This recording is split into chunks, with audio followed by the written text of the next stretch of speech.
صاحب آپ پہ غداری اور ملک کی انٹیگریٹی کو نقصان پہنچانے کا الزام ہے، تو اس پر کیا کہیں گے؟ ملک سے نہ کبھی غداری کی ہے نہ کریں گے. یہ ملک ہمارا ہے، ہمیں عزیز ہے. کبھی سوچ بھی نہیں سکتے کہ پاکستان کے مفادات کو نقصان پہنچائیں.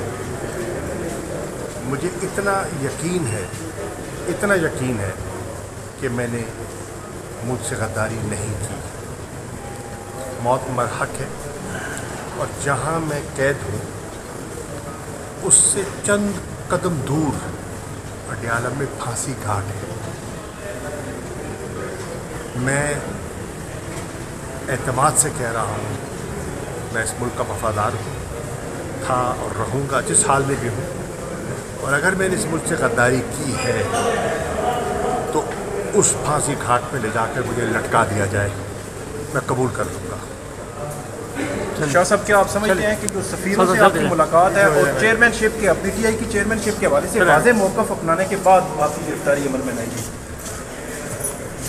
پی ٹی آئی کے چیئرمین عمران خان تھے اور ہیں، اس پہ کوئی ابہام نہیں ہے.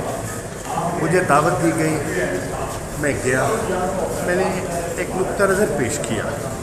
پاکستان کے لیے پاکستان کے مفادات کو اولویت دی ہے. میں سمجھتا ہوں ملک اس وقت ایک معاشی، ایک آئینی ملک ایک آئینی، معاشی اور سیاسی بحران سے دوچار ہے.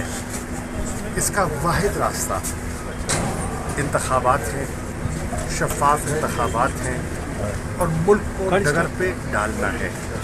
ہمیں اپنی ذاتی انا سے بالاتر ہو کر پاکستان کا سوچنا ہوگا.